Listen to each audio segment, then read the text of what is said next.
Good day, people of the internet. My name is Dog, and this is GW2 Basics. For this episode, we're only going to be talking about the inventory and rarity of items. I know last episode I said we were going to do hero panel, but turns out I did the rough filming for that, and it was too long of an episode. So, we're going to start off with where you can find your inventory. Inventory can be found with this icon up here in the corner, or by pressing I. This is your inventory. This is where all the items you get from vendors or mobs or rewards from things go. And then you can organize them and send them places. So as you can see, you can have bags. You can remove them, add bags. And you can get bags from vendors, from special events, from random drops in the world, or crafting them, which I'll be going over in next episode. To make searching your bag easier, you can minimize or extend slots to just find things easier.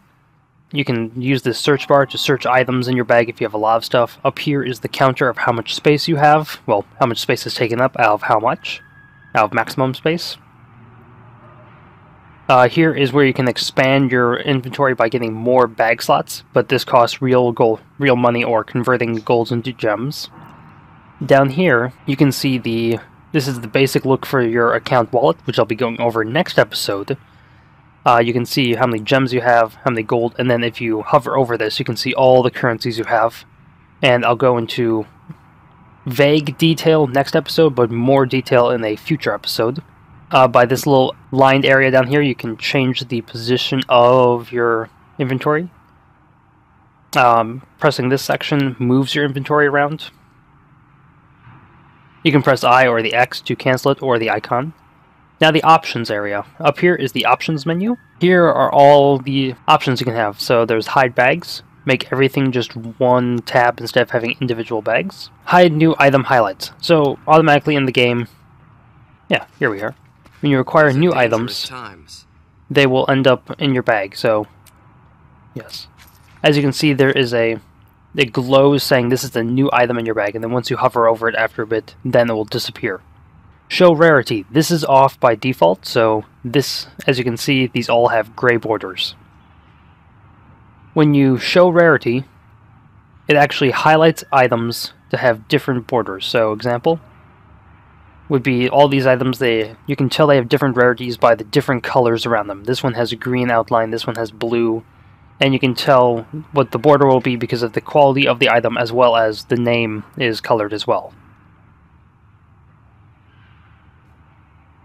Another feature is compact. I'm not going to press this, but it moves all... might as well just show you what it does. So this moves all items as far up as you possibly can get them. Oh, on this note, you can drag and drop items to go into different bags. So dragging an item to a bag, and then if it's blue, highlighted blue, it will go into that bag. And it will go into the first slot, the most immediate slot. You can also click on bags, and it takes you straight to that tab, opens it up if it was closed. Hold up, I just have to fix this. Next we have vendors. This is one thing I need to talk about before we go more into the inventory. Vendors. There are different kinds of vendors, but they essentially all have the same, where you have a bag, little bag, so you can buy items with whatever currency is needed. They have a sell tab, where you can sell any items, and a buyback tab, so you can buy back items that you've accidentally sold. I do believe this resets every time you log out of a character, so do be careful with that. In the sell tab, there's an item here, sell junk. All junk items will get sold. I feel like I've talked about this in the previous episode, but I'm just going to bring it up again, just in case. One thing you would have noticed with these bags, I do go over this in the crafting episode, but this invisible bag down here, it's full of all this stuff, but it doesn't appear here. The invisible bag makes any items in here. They do not show up in vendors or the trading post, and they are safe here, and you will not accidentally sell items. And things here can still be sold. It doesn't make these items account bound. These can be sold. There we go. Yeah, so these items can be sold if they get moved to other tabs. Okay, last bit is rarity. So different items have different rarities. There we go. You have your basic ones of common, which is a white item. You have fine quality, which is blue. Masterwork, which is green, Rare, which is yellow, Orange, which is exotic, and then also pink for Ascended and purple for Legendary, but I don't have any of those items with me. So each of these are different quality with weapons. As you go up, the damage these weapons do increases with each level, and also the stats. Yeah, I don't have anything to actually show the increase. Now, I forgot to do one thing in my initial recording, and I caught it when I was editing. When you're in your inventory, there's this option up here called Deposit All Materials, which is anything here that is used for crafting can be deposited. Also, you can find these small bags, usually dropped by humanoid creatures. And they give things like gems and, well, they give up lots of different crafting materials and usually a little bit of money.